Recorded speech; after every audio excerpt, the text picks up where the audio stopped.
Assalamualaikum warahmatullahi wabarakatuh. Baik, jadi pada kesempatan kali ini saya akan menerangkan tentang analisis korelasional yang berjenis koefisien kontingensi. Jika teman-teman mengingat kembali ke penjelasan saya tentang analisis statistika, maka analisis statistika dibagi menjadi dua kan ya. Ada analisis deskriptif dan ada analisis inferensial. Kemudian untuk analisis deskriptif sendiri, nah ini kan ya, untuk analisis deskriptif sendiri ada mean, varian, modus, median. Yang pernah kita pelajari adalah yang mean. Nah, kemudian ada inferensial.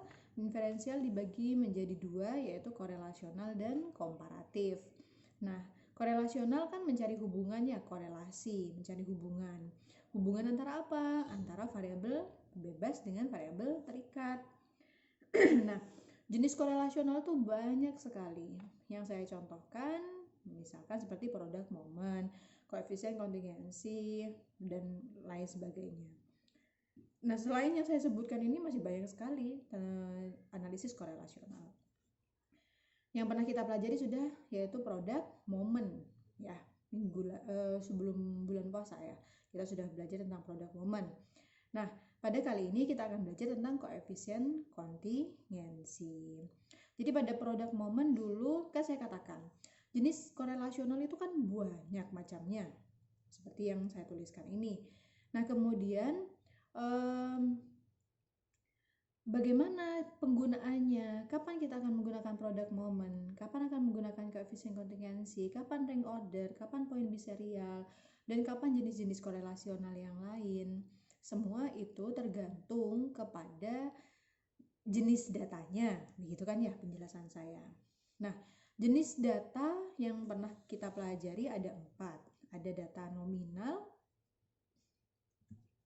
ordinal, interval, dan rasio. Nah, produk momen itu harus data berupa interval atau rasio.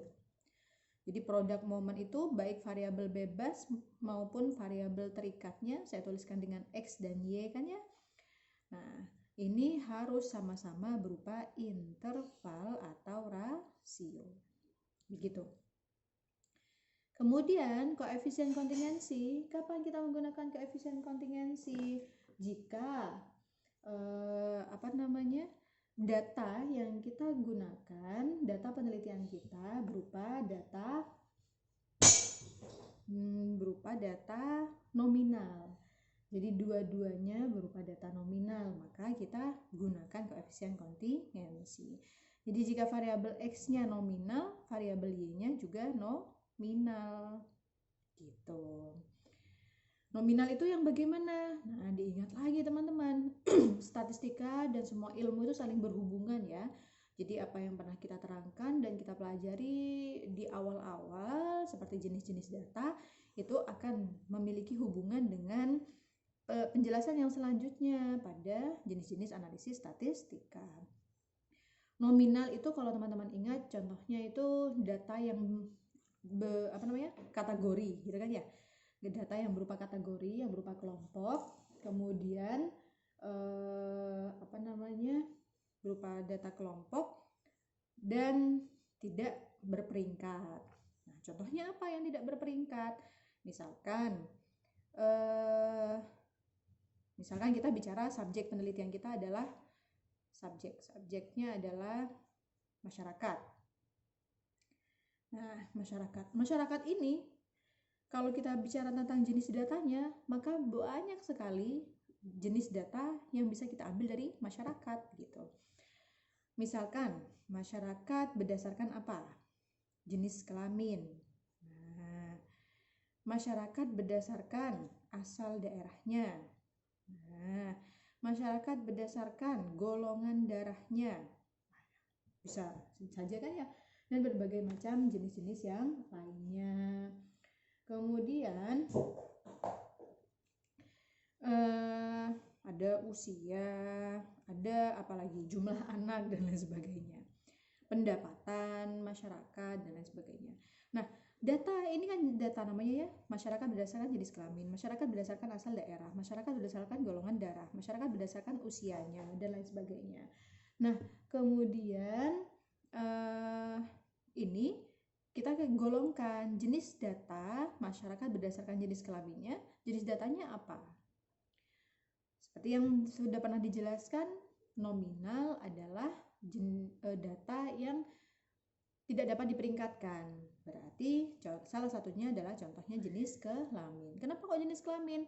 Seperti yang sudah pernah saya jelaskan bahwa jenis kelamin itu kan laki-laki perempuan, maka data laki-laki dan data perempuan di sini kita tidak bisa memperingkatkan. Kita tidak bisa mengatakan bahwa laki-laki selalu lebih baik dibandingkan perempuan, atau perempuan lebih baik dari laki-laki.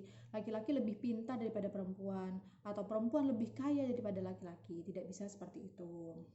Karena kenyataannya memang tidak bisa begitu kan ya, belum tentu.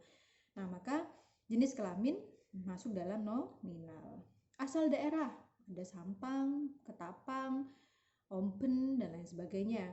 Nah, sama berarti kita lihat apakah masyarakat berdasarkan asal daerahnya bisa kita peringkatkan. Terserah peringkatnya kan bisa diperingkatkan dalam aspek apa saja. Misalkan kita pada aspek kekayaan. Kita tidak bisa mengatakan bahwa masyarakat Ompen selalu lebih kaya dibandingkan masyarakat yang dari Sampang, gitu kan, atau sebaliknya. Nah, karena asal daerah juga tidak dapat diperingatkan, maka asal daerah masuk ke dalam nominal dan lain sebagainya. Silakan dilihat lagi pada jenis data. Nah, jadi nanti data-data yang akan kita gunakan pada analisis statistika korelasional yang koefisien kontingensi ini adalah jenis data yang dua-duanya berbentuk nominal. Variabel X atau variabel bebasnya nominal, variabel Y atau variabel terikatnya juga nominal, begitu. Bu, kalau X-nya nominal, Y-nya interval, pakai apa Bu? Ada lagi, itu lain lagi namanya, itu namanya poin biserial. Jika variabel bebasnya nominal dan variabel terikatnya interval atau rasio, gunakan poin biserial.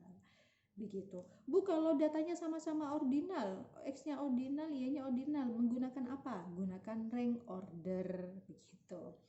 Ya. Nah, nanti sekaligus saya belum nanti saya kirimkan juga ya tabel-tabelnya. Oke. Nah, itu adalah pembuka untuk analisis koefisien kontingensi. Sekarang kita masuk ke dalam rumus analisis koefisien kontingensi. Jadi kalau saya tekankan lagi ya, analisis koefisien kontingensi adalah analisis yang berfungsi untuk mencari korelasi atau hubungan. Hubungannya siapa? Hubungan antara data yang berjenis nominal. Jadi variabel X-nya, variabel X atau bebas itu nominal, begitu juga dengan variabel Y-nya atau variabel terikat kita katakan sebagai juga harus berjenis data nominal. Begitu ya, bisa dipahami? Itu landasannya. Nah, kemudian contohnya kita langsung masuk ke contoh ya. Nah, contohnya misalkan Dinas Kesehatan di Kabupaten Sampang ingin mencari hubungan apakah terdapat hubungan antara daerah tempat tinggal terhadap kemungkinan beberapa penyakit. Nah, di sini daerahnya terserah kita sebagai peneliti ya. Bisa kita daerahnya, misalkan ini kan Kabupaten Sampang. Kabupaten Sampang. Nah, bisa kita pilih daerahnya Sampang, Ketapang, Ompen, Banyuates, dan lain sebagainya. Bisa juga kita sebagai peneliti melihat daerah ini sebagai bentuknya itu pesisir dengan non pesisir yang tinggal di pinggir pantai dengan yang tidak tinggal di pinggir pantai. Kemudian Bisa juga kita melihatnya sebagai daerah itu yaitu yang tinggal di daerah pedesaan dan tinggal di daerah perkotaan. Artinya di sini kita dibebaskan sebagai peneliti untuk menggolongkan, mengklasifikasikan daerah di sini sebagai bentuknya, klasifikasinya seperti apa saja, begitu. Oke. Nah, yuk kita baca judul ini secara utuh. Hubungan antara daerah tempat tinggal terhadap kemungkinan beberapa penyakit di Kabupaten Sampang, penyakit masyarakat. Hubungan antara daerah tempat tinggal masyarakat ini maksudnya ya. Nah, kita lihat fokus atau objek penelitian. Objek penelitian pada judul ini yang mana? Yuk, kita akan fokusnya kemana? Ya, ini kita latihan mencari variabel bebas dan variabel terikat ya. Fokusnya kemana? Nah, fokusnya kita akan ke daerah tempat tinggal masyarakat. Nah, betul. Kemudian mana lagi? Kemungkinan beberapa penyakit. Nah, penyakit saja. Bu, hubungan ini apa? Pada kuantitatif, hubungan ini adalah jenis analisis yang kemudian kita kenal dengan analisis korelasi. Jadi nggak boleh kalau pada kuantitatif itu kita tidak boleh terjun ke lapangan kemudian langsung tanya ke masyarakat, mengumpulkan data ke masyarakat tentang hubungannya. Langsung kita tanya, wawancara kepada masyarakat atau lewat apa, misalkan kita tanya ke masyarakat, Bapak, apakah menurut Bapak terdapat hubungan antara daerah tempat tinggal dengan kemungkinan beberapa penyakit? Tidak boleh seperti itu pada kuantitatif.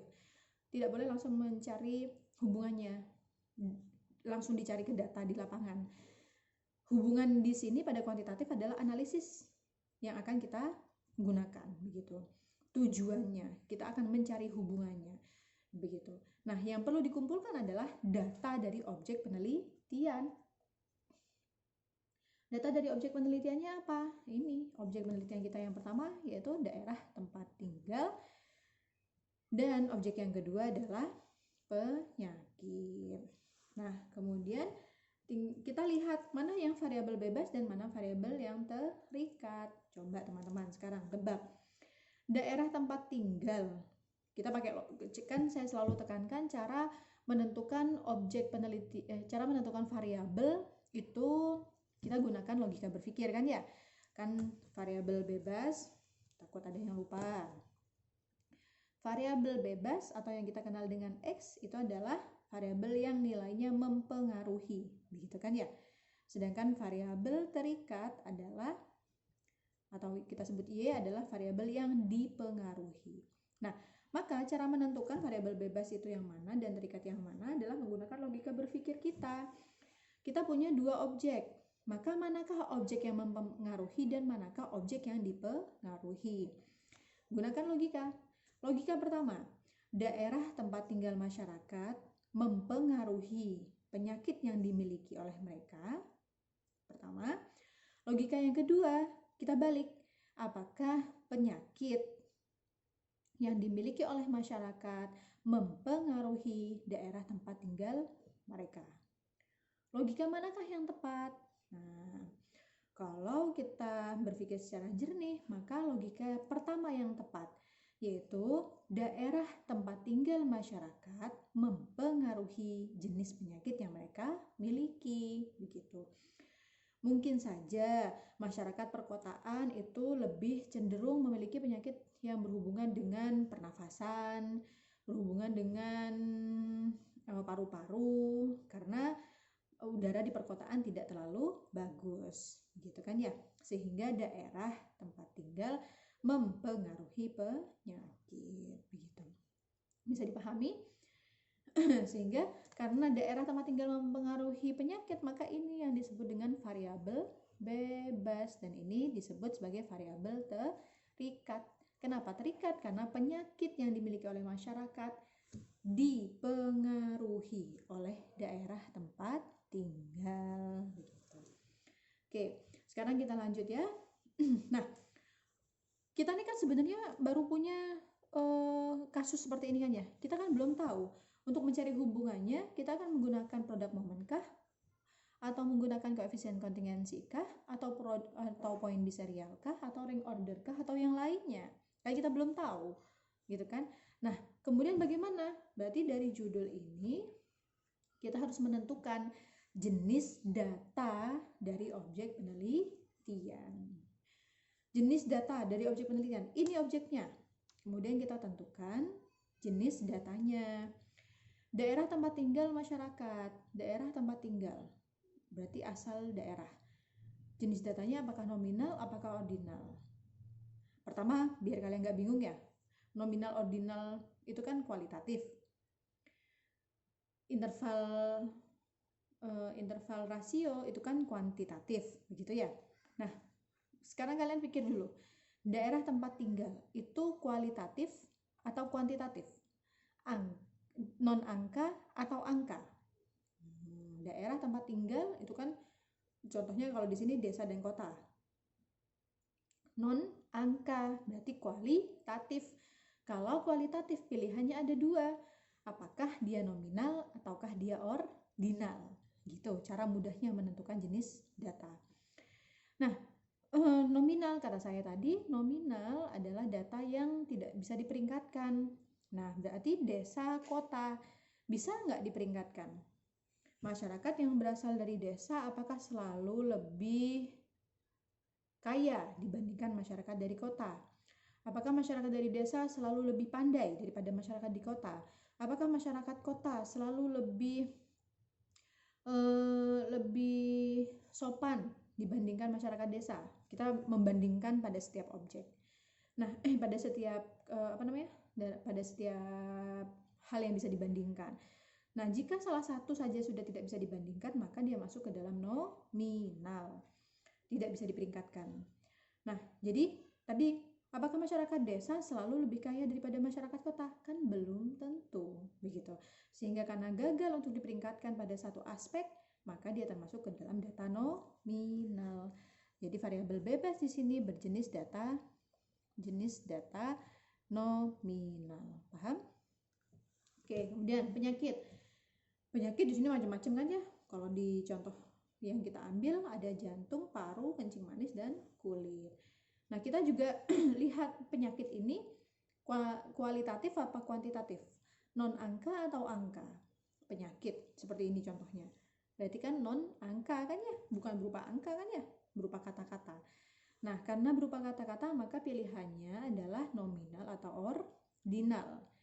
Kita tinggal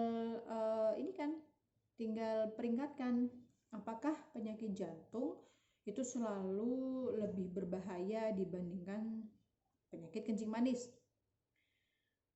Apakah penyakit paru-paru selalu lebih mudah diobati daripada penyakit jantung. Kita bandingkan pada setiap aspek ya.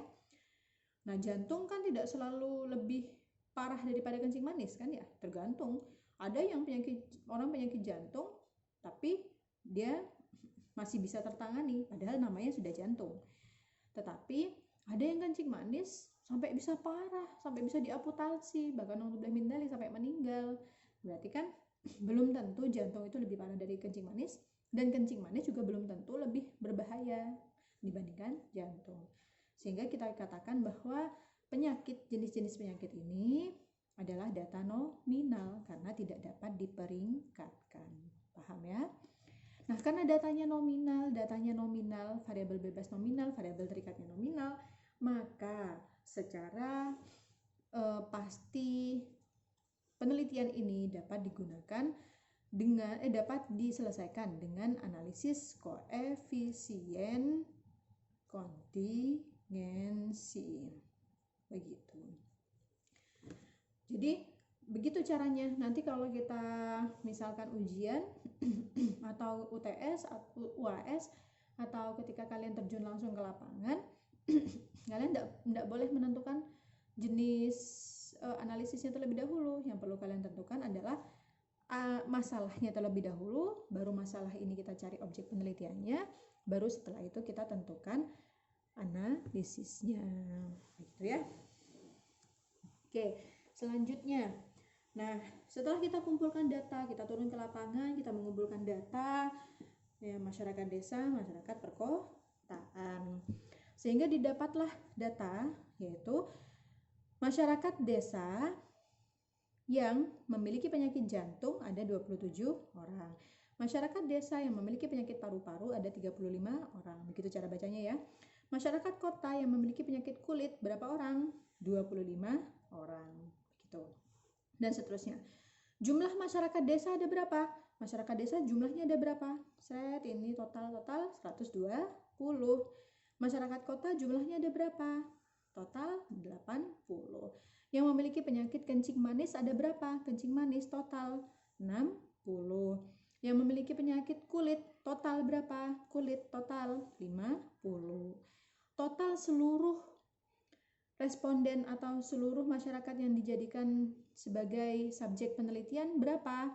Total dari semua 200. Paham cara membaca tabel seperti ini ya? Kemudian kita disuruh menyelesaikan nih, mencari hubungannya tadi kan ya. Nah, karena nominal-nominal maka koefisien kontingensi. Nah, inilah rumus koefisien kontingensi. Jangan bingung dulu dengan rumus ini, gampang. Semuanya bisa diselesaikan kalau kita membacanya satu persatu. Jadi rumus yang pertama perlu kita cari adalah X tapi keriting. Cara membuatnya itu begini. Lurus dulu, baru sampingnya ini keriting ini. Nah, jadi bukan X biasa ya. X yang keriting. Ini namanya chi-square. Rumusnya adalah sigma. Sigmanya terpisah dari yang di sini. Ada F0 dikurangi dengan FE per FE. Bu, kemarin waktu saya membaca ada yang bukan begini bentuknya, Bu. Ini rumusnya menggunakan O, E, dan E. Sama saja. Artinya apa?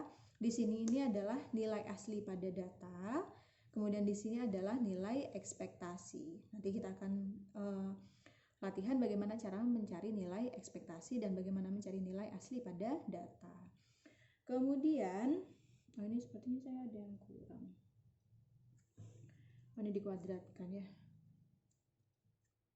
Sorry. Nah, dikuadratkan.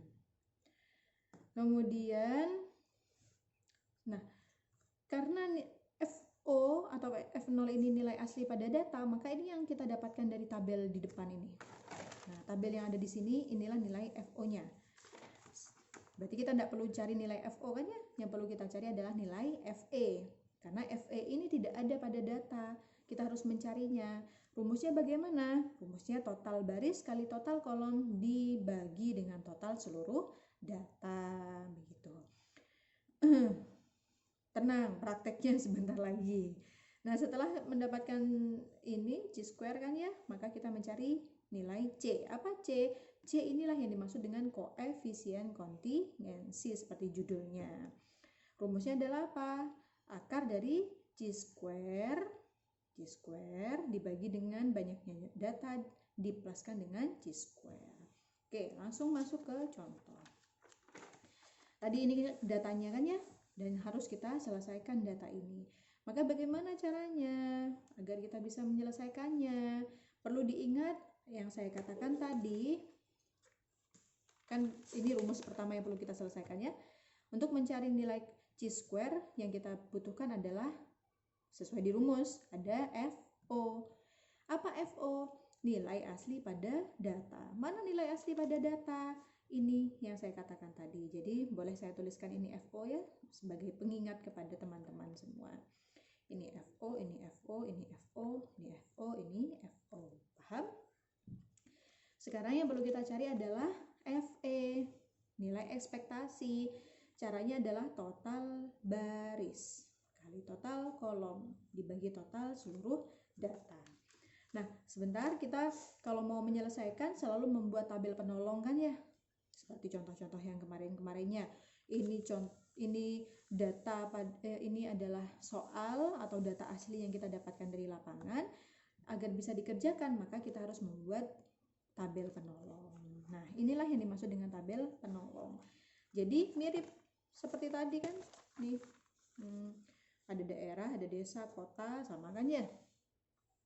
Ada total, ada penyakit juga, ada jantung, ada paru-paru, diabetes atau kencing manis, kemudian ada penyakit kulit.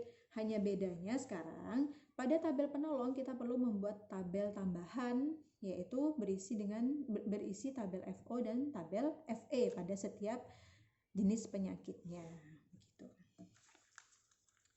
Nah, FO tadi yang sudah kita dapatkan dari data kan ya, jadi tinggal kita tuliskan kembali yang ada dari data aslinya ini. Jantung, FO-nya 27, paham? Paru-paru FO-nya 35, paru-paru FO 35. Diabetes atau kencing manis FO-nya 33. Penyakit kulit FO-nya 25. Jangan sampai salah meletakkan di FE ya. Kemudian masyarakat perkotaan yang memiliki penyakit jantung FO-nya 13. Kemudian di sini 15. Kemudian di sini kelihatan ya. 27. Pokoknya datanya sama seperti yang di soal pertama tadi ya. Kemudian ini 25. Oke. Sudah ya. Nah, total jangan lupa dituliskan. Ini 40, ini 50, 60, 5, 40, 50, 60, 50. Kemudian total di samping sini 120, 80, 200. Jadi ini total seluruh responden. Kok bisa Bu dapat segini Bu totalnya 200? Kan yang dari desa 120, dari kota 80. 120 tambah 80, 200. Bisa juga dari sini. Total yang jantung 40, total yang paru-paru 50, diabetes 60, kulit 50. 40 tambah 50, 90, tambah 60, 150, tambah 50, 200. Jadi total berdasarkan daerahnya dengan total berdasarkan jenis penyakitnya harus sama. Kalau nggak sama berarti ada kesalahan penulisan data di sini. Oke.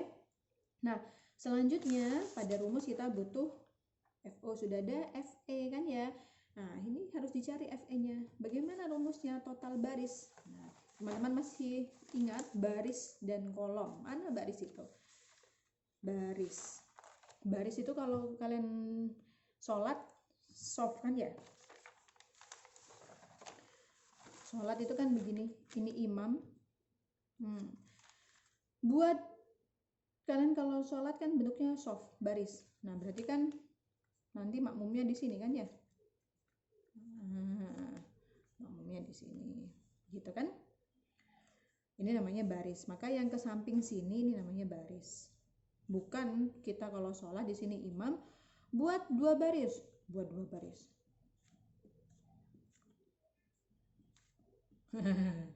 Bukan begini.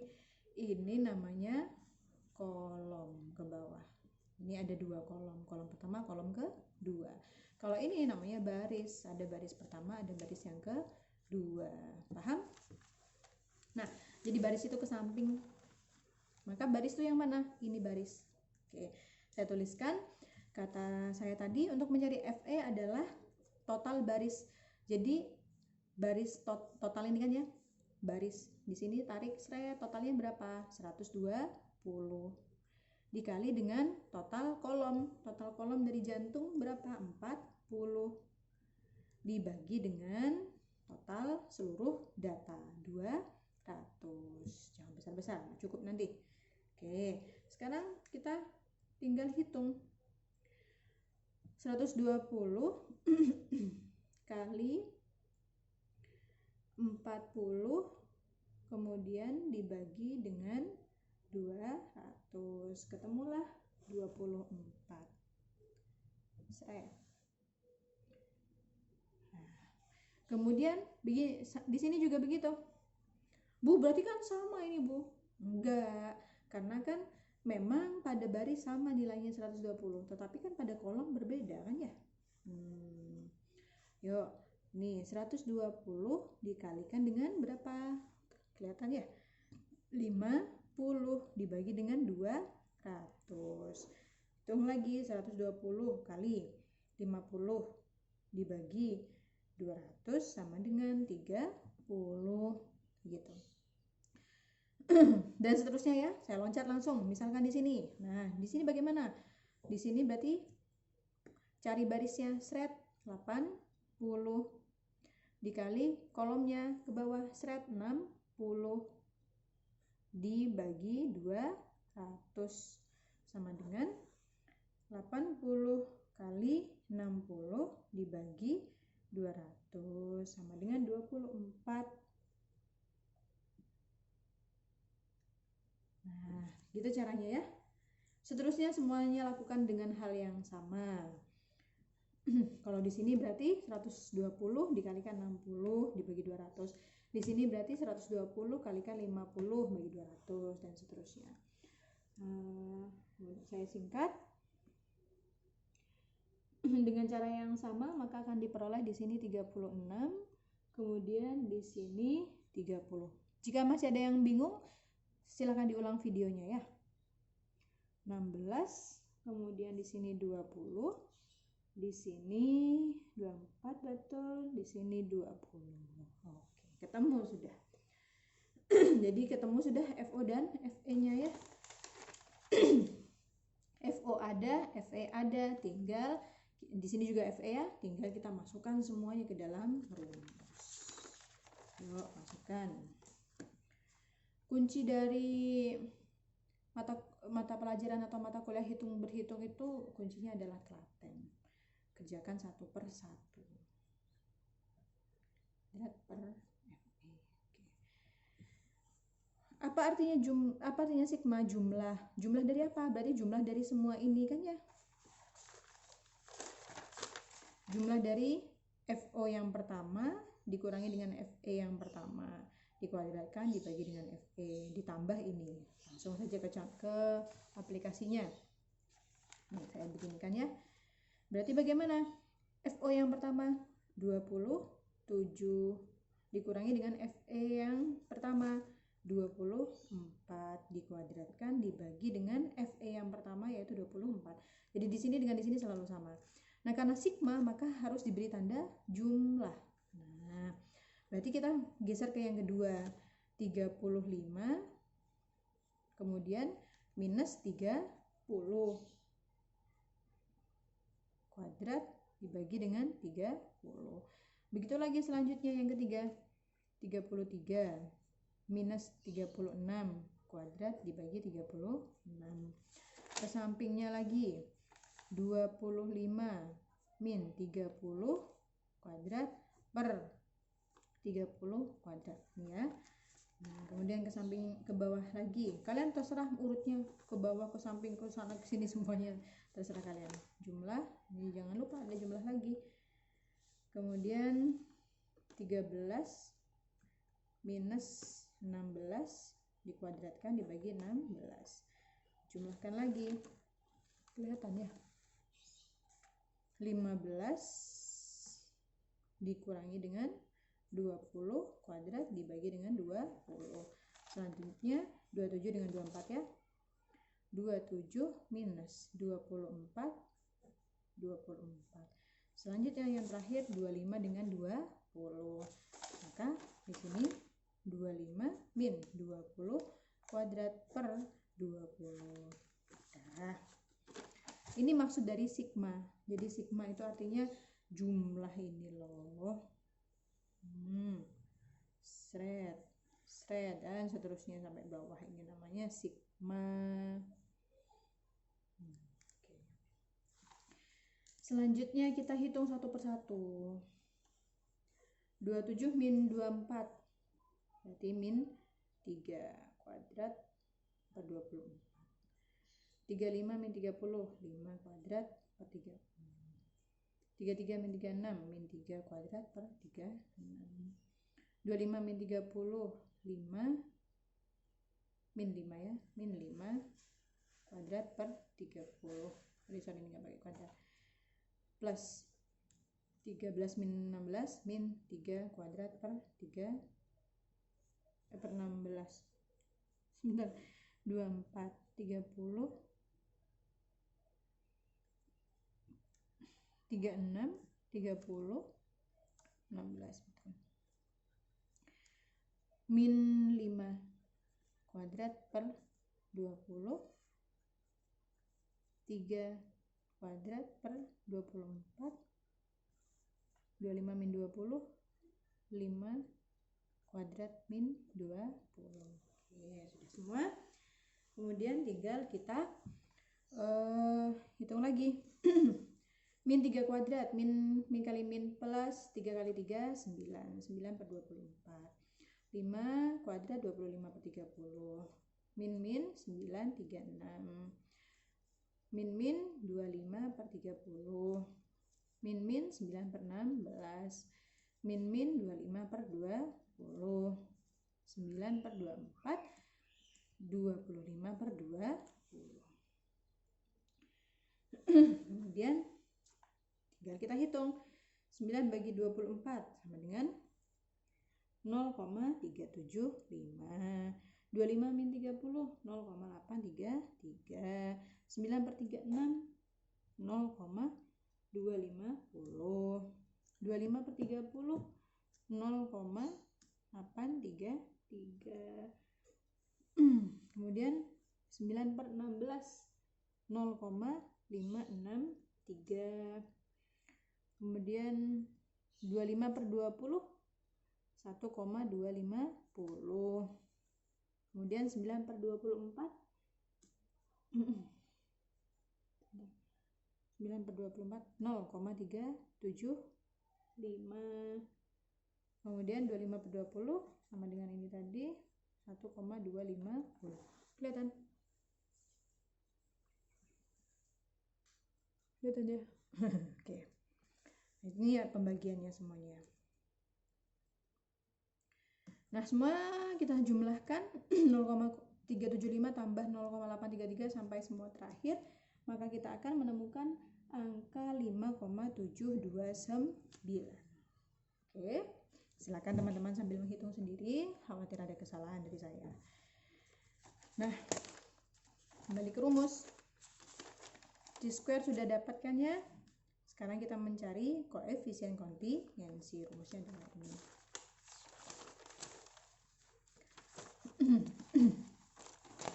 Nah, letakkan di belakang sini.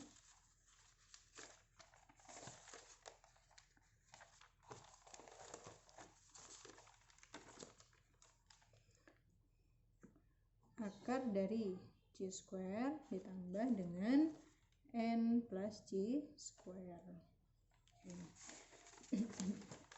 C²-nya tadi 5,729. Tinggal kita masukkan.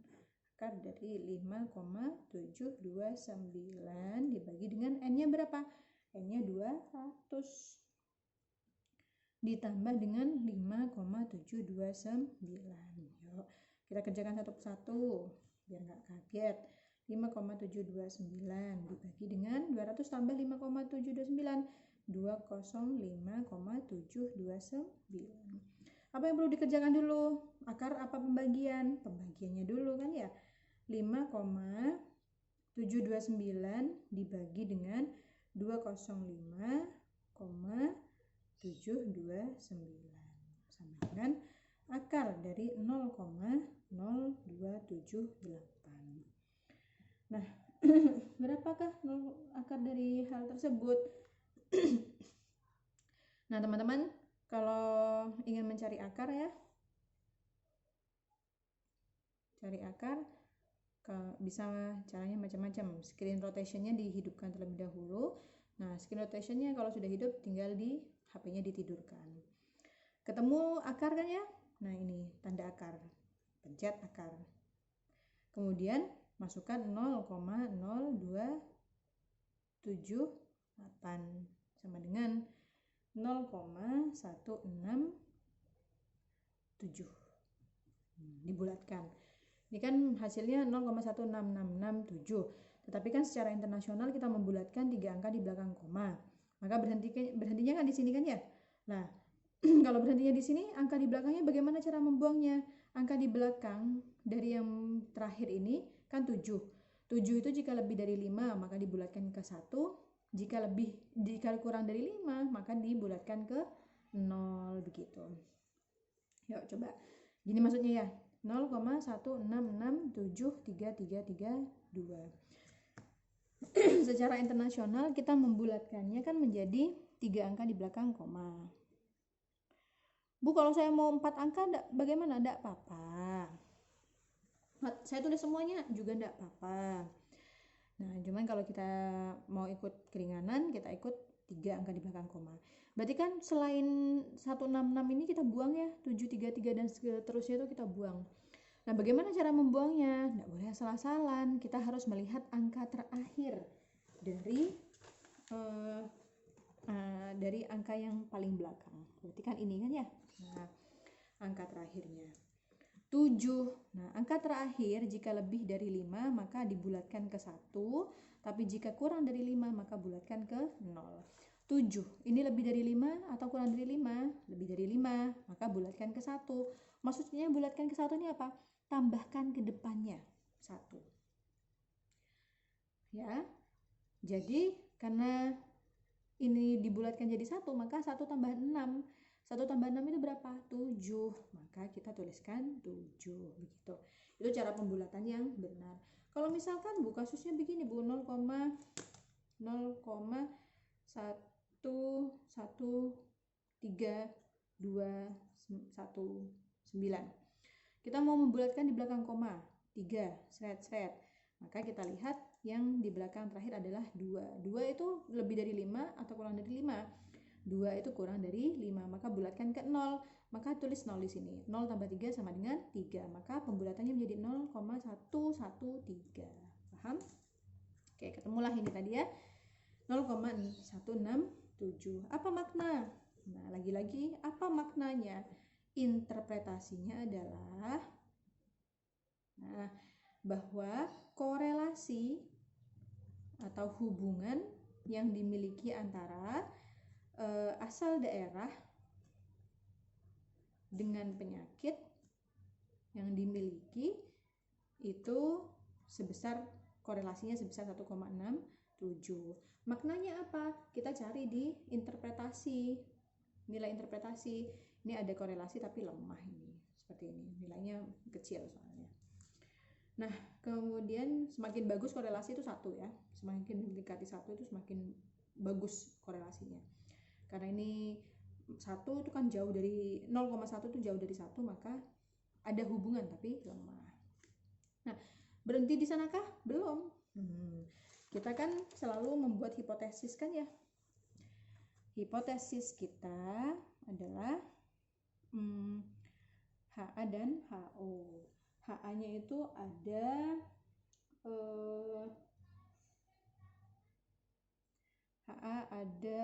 hubungan antara asal daerah dengan penyakit, sedangkan HO isinya tidak ada hubungan antara asal daerah dengan penyakit. Nah, hipotesis manakah yang akan kita terima? Anggapan manakah yang akan kita terima? Ada hubungan atau tidak ada hubungan? Nah, dari hasil perhitungan tersebutlah yang bisa kita tentukan. Bagaimana cara menarik kesimpulan? Menarik kesimpulan.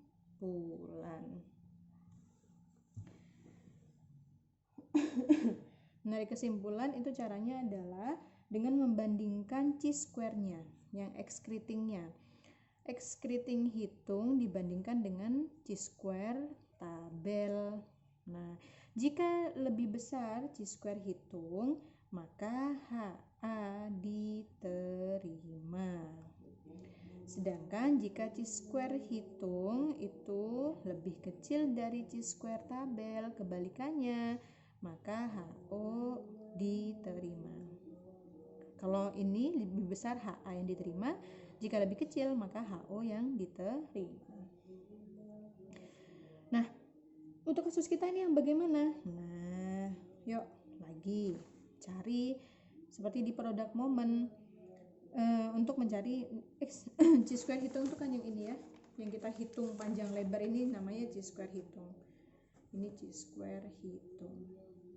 Berarti yang belum kita miliki adalah chi-square tabel. Cara mencari chi-square tabel, bagaimana caranya? Pertama kita harus menentukan DK, derajat kebebasan, atau beberapa buku mengatakan DB, derajat bebas. Atau beberapa buku mengatakan DF, degree of freedom. Semuanya sama artinya, jangan bingung. Caranya adalah baris min 1 dikali dengan kolom min 1. Baris min 1, barisnya ada berapa? Kita hitung. Bariskan ke samping sini ya, berarti barisnya ada 1, ada 2. Berarti di sini 2 min 1 dikali dengan kolomnya ada berapa? Kolomnya kan yang ke sini. Kolomnya ada jantung, paru, diabetes, dan kulit. Maka ada 4. Maka 4 min 1. 2 min 1, 1.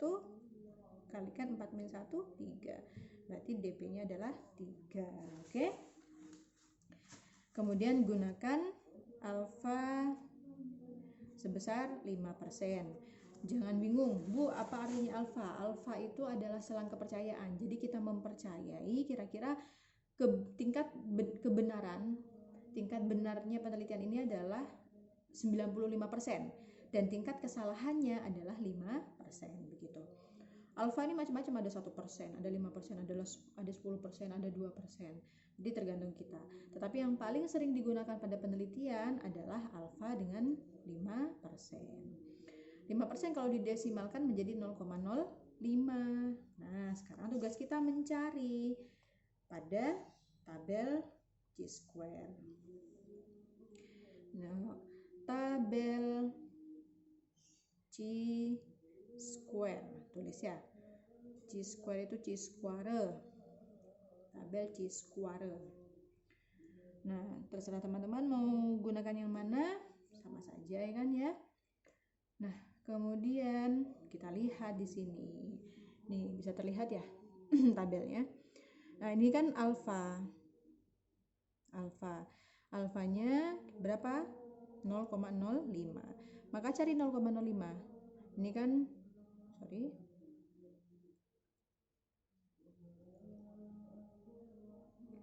0,05. Ini 0,995. Ini 0,99 bla bla bla bla bla bla. Nah, ini yang 0,05. Maka gunakan 0,05. Kemudian jika DB/DF-nya berapa? 3. Maka gunakan 3. Tarik garis ya. 0,05 dengan 3. Sret. 0,05 dengan 3. Tarik garis, ketemu di angka 7,8147. Teman-teman silakan praktek langsung di HP masing-masing ya. Bacanya cari yang 0,05 yang alfa. Kemudian ini bisa kadang-kadang tulisannya V, kadang-kadang DK, DF, DB sama saja. Intinya cari yang angka 3. Tarik garis lurus antara 3 dengan 0,05, ketemulah di angka 7,8147. Maka kita memiliki nilai X chi-square tabel adalah 7,8147 gitu. Nah, saya letakkan di ini yang sama ya, agar tidak bingung. Maka menarik kesimpulannya bagaimana? Nih, saya tuliskan lagi menarik kesimpulan. Kalau tadi ini teorinya, sekarang prakteknya. Menarik kesimpulan. Chi-square hitung dibandingkan dengan chi-square tabel. Chi-square hitungnya berapa? Chi-square hitungnya tadi yang kita sudah hitung panjang lebar menggunakan rumus, ketemu 5,729. 5,729. Chi-square tabelnya berapa? 7,8147. Lebih besar mana? Chi-square hitung lebih besar atau lebih kecil? 5 dibandingkan 7 lebih besar 7. Berarti 5 kurang dari 7. Maka chi-square hitung kurang dari chi-square tabel. Mana yang bisa kita terima? Lebih besar, lebih kecil, maka ini kan ya. Maka keputusannya adalah HO diterima. HO diterima artinya apa tadi HO? HO artinya adalah tidak ada hubungan. Jadi tidak ada hubungan. Hubungan antara apa? Antara asal daerah dengan penyakit yang dimiliki oleh masyarakat. Di Jadi meskipun orang berasal dari desa, mereka tidak punya kecenderungan terhadap penyakit tertentu. Dari desa itu bisa saja juga punya jantung, bisa punya paru, bisa punya kencing manis, bisa punya kulit. Kota juga punya hal-hal tersebut begitu. Jadi asal daerah tidak berpengaruh terhadap jenis penyakit yang dimiliki begitu. Bu, kalau tidak ada pengaruh atau tidak ada hubungan berarti gagal dong penelitian kita. Ya enggak ada yang namanya penelitian gagal. Ini kan berarti menjadi informasi bagi pihak-pihak yang berkepentingan, misalkan dinas kesehatan. Informasi bagi dinas kesehatan bahwa masyarakat itu nggak punya tren tertentu tentang penyakitnya. Sehingga kalau kita mau mengadakan penyuluhan juga nggak bisa.